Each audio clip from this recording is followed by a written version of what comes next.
¿Qué pasa cuando el deseo se convierte en condena? En Thérèse Raquin, Émile Zola no nos habla solo de un crimen pasional, nos sumerge en un laboratorio de la condición humana, donde la culpa, el cuerpo y el entorno hacen de los personajes seres atrapados en un espejo infernal. Hola, soy Alison Castañeda. Actualmente curso séptimo semestre en la Universidad Tecnológica de Pereira, en la asignatura de Literatura Moderna. En este video vamos a analizar la novela Thérèse Raquin, escrita por Émile Zola y publicada en 1867, una obra fundamental del naturalismo francés. Siendo una niña y tras quedarse huérfana de madre, Thérèse queda al cuidado de su tía, la señora Raquin, quien vive junto a su hijo Camille en una casita a orillas del Sena. Camille es un niño enfermizo y la señora Raquin una madre sobreprotectora y agobiante en sus cuidados, y así, en un ambiente repleto de enfermedad, medicinas y quietud silenciosa, compartiendo cama con su primo, crece Thérèse. Cuando ambos tienen la edad suficiente, a la señora Raquin le parece lo más normal del mundo que se case. Cuando Camille decide ganarse la vida y salir de la sobreprotección perpetua en la que le tiene enclavijado su madre, se mudan a París sin más demora. Allí, tras el mostrador de una mercería oscura, lóbrega y deprimente situada en un callejón de paso oscuro, Thérèse se resigna a ver la vida pasar ante sus ojos. Thérèse es una muchacha de salud de hierro, a la que han criado como si padeciese la misma enfermedad de su primo, obligada a tomar medicinas que no necesita, a vivir en un perpetuo silencio, a no hacer ruido, a reprimir emociones. Se ha convertido en una mujer fría, callada, que pasa por la vida a hurtadillas mientras por dentro le comen el fuego, la pasión y la energía. Es una actriz consumada a la espera de que algo o alguien le haga salir de su guarida, y ese alguien será Laure, el mejor amigo de Camille. Los dos comienzan una relación adúltera en la que Thérèse será al fin ella misma y Lauren se dejará llevar por una pasión que ninguna mujer le había entregado antes así. Pero amarse a escondidas pronto se les quedará pequeño, y sus miradas se dirigen hacia Camille, el pusilánime y ridículo Camille. Será tan fácil deshacerse de él y poder amarse libremente. En esta novela, el lector asiste a la degradación progresiva de dos personajes que primero se ahogan en el adulterio, que creen que conseguirán respirar mucho mejor tras cometer un asesinato y que, en cambio, lo único que encuentran es su perdición. Una perdición que no vendrá de la persecución policial ni de las sospechas de su crimen, sino de sus propias mentes. Unas mentes que les hace prisionero de su acto y que no solo les hunde en aparentes remordimientos, sino en un torbellino de emociones, miedos, pasiones, desconfianzas y alucinaciones que son incapaces de gestionar y que irá acabando con ellos poco a poco. El asesinato es solo el medio que usa el autor para llevarnos donde realmente quiere llevarnos, al estudio de la naturaleza de unos asesinos que tras cometer un crimen se hunden en la irracionalidad devorada por sus propios instintos. Los personajes clave, Thérèse, Lauren, Camille y Madame Raquin, representan cada uno una función esencial en este experimento narrativo. Thérèse, reprimida y alineada desde pequeña, encarna la furia contenida de una vida anulada. Lauren, oportunista y brutal, es impulsado por el deseo físico y el miedo a la miseria. Camille simboliza la debilidad heredada y la opresión familiar, mientras que Madame Raquin representa el entorno sofocante, el control maternal y la rigidez burguesa. El entorno mismo, la tienda oscura, el pasadizo húmedo, la sala del jueves, actúa como un espacio simbólico de encierro, un laboratorio donde se despliega el experimento de Zola. Antes de la publicación serializada de Thérèse Raquin, en 1867, la escena literaria parisina estaba acostumbrada a relatos que evitaban el análisis directo de la miseria, la violencia y la excitación sexual. Pero Émile Zola estaba interesado en establecer el naturalismo, un movimiento literario derivado del realismo, pero mucho más preocupado por cuestiones como la ciencia, la objetividad y el determinismo, es decir, la idea de que todo está determinado por causas preexistentes. Quería representar a sus personajes con la misma objetividad indiferente que un científico o un médico podría usar al observar sujetos en un experimento, por lo que no dudan en contar una historia muy oscura en Thérèse Raquin, tan oscura de hecho que inquietó al público en general.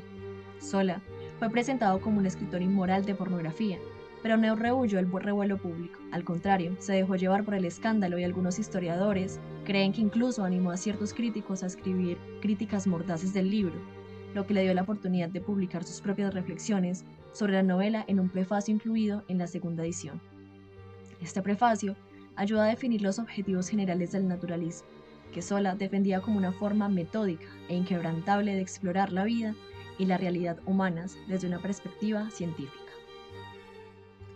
Por lo cual, lo cito, pretendía estudiar temperamentos y no caracteres. En eso consiste el libro en su totalidad. Escogí personajes sometidos por completo a la soberanía de los nervios y la sangre, privados del libre arbitrio, a quienes las fatalidades de la carne conducen a rastras a cada uno de los trances de su existencia. Thérèse y Lauren son animales irracionales humanos, ni más ni menos. Intenté seguir paso a paso esa animalidad, el rastro de la sorda labor de las pasiones, los impulsos del instinto, los trastornos mentales consecutivos a una crisis nerviosa. Zola se propuso estudiar el comportamiento de estas dos personas con una aproximación que él mismo definió como científica, que hace que este libro esté considerado como el primero que pueda incluirse dentro del movimiento naturalista. Entonces, lo que puede parecer solamente una historia de adulterio, pasiones, asesinato y locura realmente es un experimento escrito con la curiosidad de un científico en el que el argumento solo es la excusa para diseccionar los mecanismos que articulan el ser humano. Por eso el estilo del autor en ningún momento es florido, retórico ni se anda por las ramas, al contrario, cual investigador en su laboratorio, saca a los personajes de sus jaulas y experimenta con ellos, inyectándoles pasiones de todo tipo, instintos primarios, miedos, desequilibrios, y los sitúa en un entorno controlado en el que no cabe voluntad alguna por parte de los protagonistas. No tiene misericordia con ellos, no les otorga una conciencia que no tienen, simplemente les deja ser ellos mismos, les permite reaccionar acorde a su naturaleza, examina su comportamiento bajo esas condiciones y anota los resultados sobre las páginas. Hippolyte Taine, historiador y filósofo positivista, fue una de las influencias teóricas directas de Émile Zola, ya que propone que todo fenómeno humano, incluido el comportamiento, la creación artística y la historia, podría explicarse mediante tres factores determinantes: la raza, el medio y el momento histórico. Zola adopta esta visión determinista y científica y la aplica a sus personajes. En Thérèse Raquin, los protagonistas están definidos por su temperamento, nervioso o sanguíneo, por el entorno opresivo de donde viven, la tienda húmeda, el pasadizo sombrío, y por una sociedad que reprime la pasión y la individualidad. Asimismo, aunque Zola no cita directamente a Comte, el naturalismo bebe profundamente de su filosofía. Comte defendió una visión científica y positivista de la realidad, donde el conocimiento verdadero debería basarse únicamente en la observación, la experimentación y el método empírico. Para Comte, los fenómenos humanos podrían estudiarse con la misma precisión que los fenómenos naturales. Zola traslada esta idea al campo literario. En el prólogo a Thérèse Raquin, afirma que trató a sus personajes como un cirujano en la sala de disección, sin moralizar ni idealizar. De ahí que la novela no juzgue a Thérèse ni a Lauren, sino que registra sus comportamientos como un experimento sobre la interacción de pasiones, pulsiones corporales y condiciones ambientales. En una noche serena un viajante pasa al lado de una casa en que vivió en el pasado. En esa casa fue realmente feliz al disfrutar del amor sincero de una mujer que hace mucho tiempo lo dejó. Al mirar por la ventana ve la figura de un hombre que contempla el vacío y aprieta los puños por el dolor que lo consume. Cuando la luna ilumina la sala y la figura del hombre que en ella está, el viajante es tomado por el horror al reconocer su propio rostro. Aún torvo por el miedo que aquella figura le causa, el viajante no consigue evitar el intenso celo de aquel hombre que, aunque copia de sí mismo, osa imitar del dolor propio, que él sufrió en aquel mismo lugar hace mucho tiempo. Esta es la historia del poema Der Doppelganger de Heinrich Heine. Designa el doble fantasmagórico de una persona viva. Según la tradición nórdica y germánica, todos poseen su doppelganger, que permanece invisible la mayor parte del tiempo. Quien, entre tanto, tiene la infelicidad de ver su doppelganger, sabrá que su fin está próximo.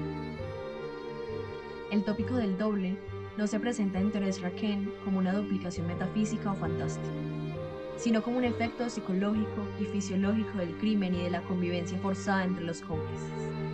Después del asesinato de Camille, Thérèse y Lauren se convierten en reflejos morbosos del otro. Cada uno representa la culpa, la angustia y la degradación del otro, en un proceso en que la identidad se descompone y se desdobla en una figura grotesca del yo. Así, el doble remite al desequilibrio psicológico y somático que emerge cuando la culpa no encuentra salida ni redención. Freud, en su texto Lo Siniestro, escrito en el año 1919, trata el tema del doble o del otro yo, de la identificación de una persona con otra, que pierde el dominio de su propio yo y coloca el yo ajeno en el lugar del propio. Lo siniestro, dice el autor, es todo lo que estando destinado a permanecer oculto, en secreto, ha salido a la luz. Es lo familiar que se presenta con un sentido de extrañeza inquietante que se relaciona con la angustia y con el horror. Lo siniestro entendido como lo familiar transformado en su contrario, es decir, aquello que era familiar emerge bajo un aspecto amenazante y peligroso. Lo paradójico consiste en que la fuente de pavor no es lo extraño opuesto a lo familiar, sino que lo familiar se convierte en peligroso. Este extraño inquietante aparece cuando se pierde la distancia que normalmente se mantiene con el objeto, con el otro, cuando lo que es proyectado vuelve a su lugar de origen y se confunden así la realidad interior y la exterior. El eterno retorno de lo igual también es entendido bajo esta idea del doble, lo reprimido que insiste en ser repetido una y otra vez. Una compulsión a la repetición que se asocia a la pulsión de muerte y gobierna el psiquismo de los neuróticos. La idea de lo siniestro es la del despertar de una angustia infantil que por medio de la compulsión a la repetición se nos presenta nuevamente en la actualidad. El sujeto, en el fenómeno del doble, pone afuera algo que le es propio, proyecta una imagen propia que él mismo se resiste a ver porque le causa angustia, por tratarse de algo reprimido. Eso que asusta no es más que el propio terror, que el sujeto no quiere ser consciente porque hacerlo le produciría gran molestar, pero claramente es algo conocido y permanece oculto por el trabajo de la represión. Lo que aparece como siniestro es la violencia, el terror, el odio, la muerte, que el sujeto creía haber superado pero que siguen allí, en su inconsciente, y que regresan a través de los mecanismos de defensa como la proyección. Es lo que se ve en el delirio de persecución que perturba al paranoico. Después del asesinato de Camille, Thérèse y Lauren ya no son amantes apasionados. Se convierten en dobles condenados el uno del otro. Cada uno representa el crimen, la culpa y el miedo del otro. Lauren ve en Thérèse al remordimiento encarnado. La mirada de ella lo juzga constantemente, lo que provoca su paranoia y su repulsión. Thérèse ve en Lauren el asesino, al cuerpo culpable que le recuerda constantemente el crimen.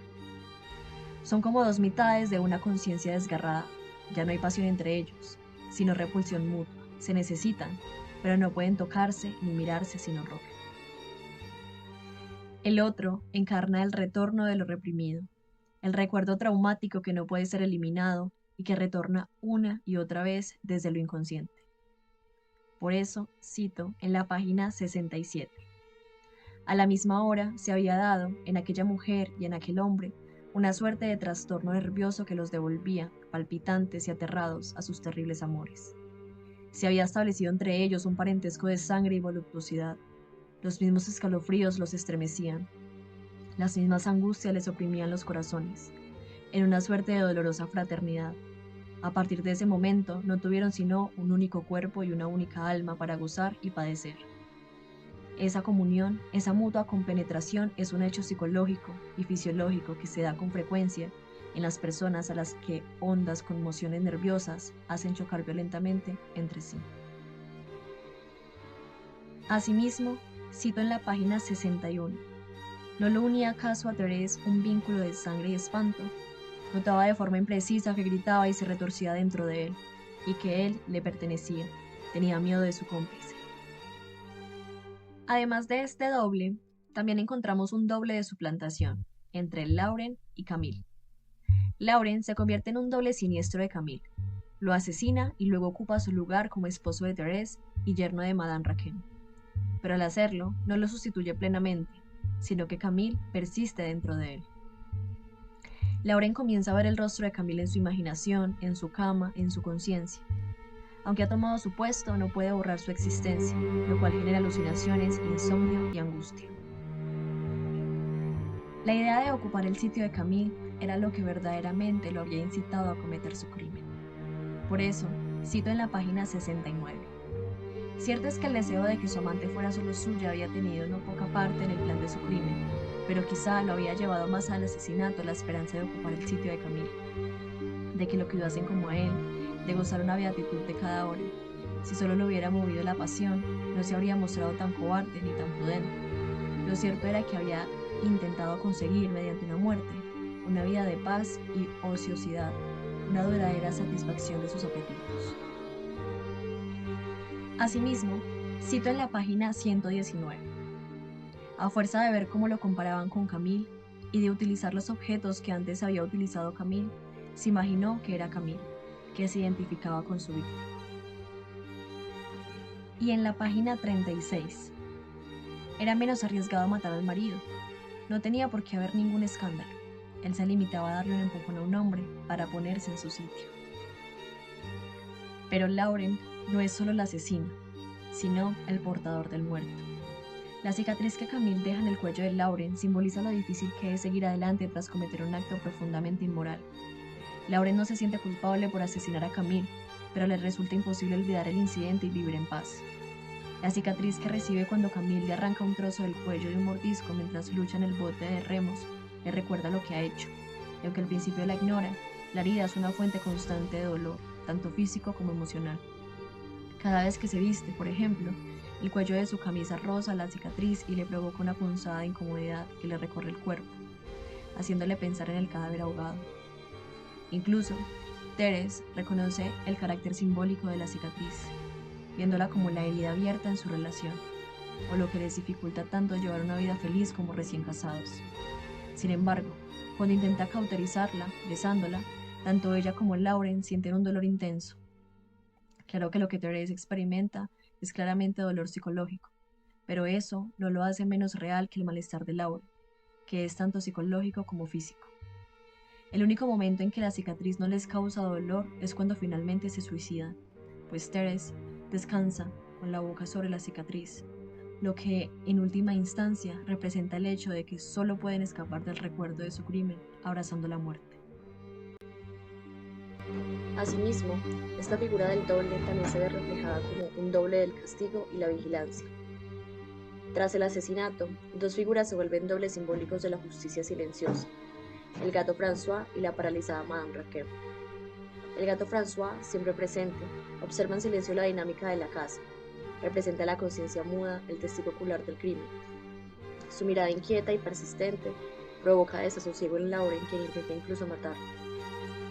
Madame Raquin, al quedar paralítica y muda, pierde su poder como madre, pero gana fuerza como testigo. Descubre el crimen y trata de delatarlo, pero su cuerpo ya no le responde. Se convierte en una figura vengadora e impotente, como el gato. Ambos encarnan un tipo de doble espectral del juicio moral. No pueden hablar, pero observan, vigilan, juzgan. Sola construye así una duplicación simbólica entre lo visible y lo reprimido, entre la palabra que no puede salir y el juicio que ya no puede evitarse. Por eso, cito en la página 124. El asesino de Camille hallaba un remoto parecido entre aquel animal irritado y la paralítica. Se decía que el gato, al igual que la señora Raquin, estaba al tanto del crimen y lo denunciaría si llegaba algún día a poder hablar. Asimismo, en la página 29, Therese bromeaba como una niña, hacía el papel del gato, tendía las manos engarfiadas, movía los hombros con ondulaciones felinas. François seguía mirándola con inmovilidad pétrea. Solo sus ojos parecían estar vivos, y se le marcaban a ambos lados del hocico dos hondas arrugas que fingían una carcajada en aquella cabeza del animal disecado. Esta cita contrasta con la siguiente, página 102. Si seguían teniéndola en casa, si no se libraban de ella, era porque sus ojos aún estaban vivos, y a veces les procuraba cierto alivio mirar cómo se movían y brillaban. La mirada sustituye a la palabra. Cuando los personajes no pueden hablar, los ojos lo dicen todo. Solo le quedan los ojos para compartir lo que saben. Su cuerpo está inmóvil, pero sus ojos se cargan de juicio, de furia contenida. La novela se organiza en tres grandes bloques narrativos que corresponden a una evolución del conflicto. En la primera parte se establece el ambiente de represión, la tienda, la enfermedad, la crianza sin afecto. Therese es una figura contenida, educada en el silencio y el sacrificio. Lauren aparece como fuerza impulsiva que desata la pasión. En la segunda parte se consuma el crimen. El asesinato de Camille no produce la libertad esperada. Es el punto de inflexión donde el vínculo entre Therese y Lauren se transforma en una relación especular de horror. En la tercera parte, se desarrolla la degradación progresiva. Cada uno se convierte en el reflejo monstruoso del otro, hasta el suicidio compartido. que representa la única forma posible de liberarse del espejo mutuo. Zola emplea una voz omnisciente y objetiva, coherente con su proyecto naturalista. El narrador no emite juicios morales ni se involucra emocionalmente. Su estilo es clínico, casi quirúrgico, como si estuviera realizando un experimento sobre las pasiones humanas. Su estilo es además denso en descripciones físicas y fisiológicas, especialmente cuando narra las emociones y reacciones nerviosas. El horror y el deseo se manifiestan a través del cuerpo, sudor, espasmos, miradas, temblores, vómito. La animalidad reemplaza a la introspección psicológica tradicional. La obra está cargada de simbolismo en los espacios, objetos y animales de la novela. El dormitorio de los esposos, por ejemplo, pasa de ser el espacio de la intimidad a convertirse en una cámara de tortura compartida. El cadáver de Camille, aunque desaparece físicamente, sigue presente simbólicamente en las alucinaciones de Lauren y el rechazo físico que siente Thérèse. La tienda y el pasadizo. El espacio claustrofóbico, húmedo y sombrío donde viven los personajes funciona como un laboratorio narrativo cerrado, un escenario opresivo que refuerza la sensación de encierro moral y psicológico. El río Sena representa un falso escape o intento de purificación. Allí lanzan el cuerpo de Camille, pero el crimen no se borra. El río, símbolo tradicional de tránsito o transformación, aquí devuelve lo reprimido, como si la culpa no pudiera ser arrastrada por la corriente.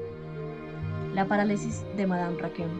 Tras descubrir el crimen, la señora Raquin queda muda e inmóvil, pero lúcida. Su cuerpo se convierte en el símbolo del castigo inerte, un juicio sin palabra, una conciencia viva atrapada en la impotencia.